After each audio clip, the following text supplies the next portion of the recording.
भूलो सीमा पर वीरों ने है प्राण गंवाए। मी गणेश ओरपे.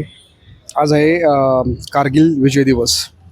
1999 साली पाकिस्तानाने त्यांचे काही सैन्य घुसखोर आपल्या देशात कारगिलच्या भागामध्ये घुसवले होते. त्याचा प्रतिकार करण्याकरता आपल्या देशाने, आपल्या जवानांनी ऑपरेशन विजय हे राबवलं गेलं आणि त्याच्यामध्ये आपले जवान सक्सेस झाले, यशस्वी झाले. बऱ्याच जवानांनी आपले प्राणाची आहुती दिली, बलिदान दिलं आणि त्याचा एक कृतज्ञता दिवस म्हणून आजचा दिवस कारगिल विजय दिवस म्हणून आपण साजरा करतोय. आज आम्ही आहोत मुंबईच्या ठिकाणी. तुम्ही पाहू शकताय सगळे जवान जे निवृत्त जवान इकडे जमा झालेत. माझ्यासोबत आहेत माझे गुरु प्रमोद शिंदे सर. मला त्यांच्याशी आज संवाद साधताना खूप आनंद होतोय, अभिमान वाटतोय. सर, तुम्हाला आजच्या कारगिल विजय या दिवशी तुम्हाला तुमचं काय मत प्रकट करता येईल? तुम्हाला काय वाटतंय?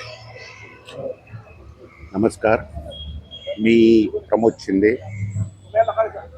भारतीय सेनेमधून 2002 मध्ये माझी निवृत्ती झाली. जवळजवळ 15 वर्ष आम्ही भारतीय नौसेनेमध्ये पेटी ऑफिसर, मरीन इंजिनियर म्हणून काम केलं. 1999 साली आपलं हे युद्ध सुरू झालं. पाकिस्ताननी आमच्यावरती हल्ला केला. जवळजवळ 6 महिने त्याचा प्रतिसाद आपल्या देशावरती झाला. परंतु शेवट, अंतिम निर्णय कारगिल विजय दिवस. आज इथे आम्ही मुंबईला सर्व जवान, भारतीय नौसेना, भारतीय भूदळ आणि एअरफोर्स असे सगळे हा दिवस आज विजय दिवस म्हणून साजरा केला जातो. मला खूप अभिमान आहे की आपल्या देशाने 26 जुलै कारगिल विजय दिवस हा अभिमानाने आपण युद्ध जिंकून आज जी भारताची शान वाढवलेली आहे, त्या शानमध्ये मी त्याचा एक भाग समजतो. एवढंच बोलून माझे 2 शब्द संबोधतो. धन्यवाद. जय हिंद, जय महाराष्ट्र. सर, तुम्ही जसं म्हणालात ते आम्हाला नक्कीच एक भारतीय म्हणून आम्हाला तुमचा अभिमान तर आहेच, तर सगळ्या देशाला तुमचा गर्व आहे. सर, या जवानांनी जे आपले बलिदान दिलं आपल्या देशासाठी ते कधीच वाया जाणार नाही आणि भारतीय म्हणून आपण ते कायम लक्षात ठेवू. सर, मला ह्याच्याबद्दल तुम्हाला एक प्रश्न विचारायचा आहे. ज्यावेळी हे युद्ध सुरू होतं त्यावेळी तुम्ही तुमच्या परिवारापासून दूर होतात, त्यावेळी तुमची भावना काय असायची?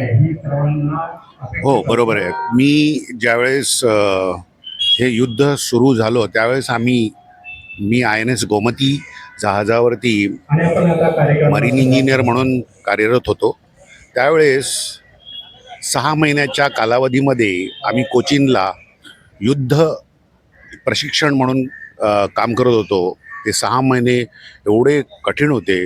रात्री 2 वाजता आम्हाला जहाजामधून अमेंडन शिप म्हणून पाण्यामध्ये उडी मारायला लागायची. अशा बऱ्याचशा एक्सरसाइज करता करता आम्ही जूनच्या एंडला आम्ही वेस्टर्न नेव्हल कमांड मुंबई इथे पोचलो आणि कारगिल युद्धाची अनाउन्समेंट सुरू झाली. मला त्यावेळेस मी बॉयलर रूम आणि इंजिन रूम थ्रोटल ERA म्हणून थ्रोटल इंजिन चालू करायचो आणि तिथून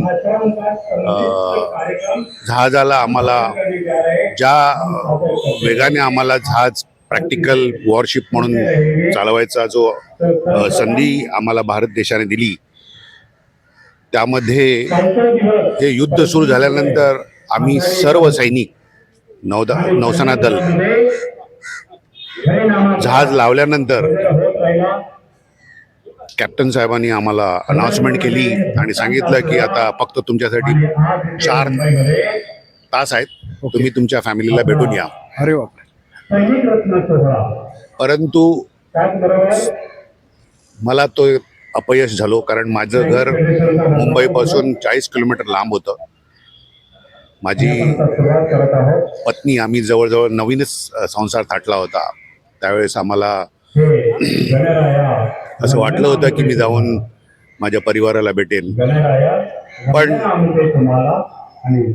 हे सर्व विसरून भारत मातेला वंदन करून मी फक्त माझ्या घरातल्या परिवारांना फोन करून सांगितलं की मी आता युद्धासाठी चाललेलो आहे. तो दिवस इतका कठीण होता, परंतु भारत माता देश, भारत माझा देश, भारत माता याच्या पुढे कोणी नाही. म्हणून मला अजूनही आज गर्व आहे की मी आज त्या भारत मातेच्या भूमीवरती उभा राहून आज तुमच्या समोर बोलतोय.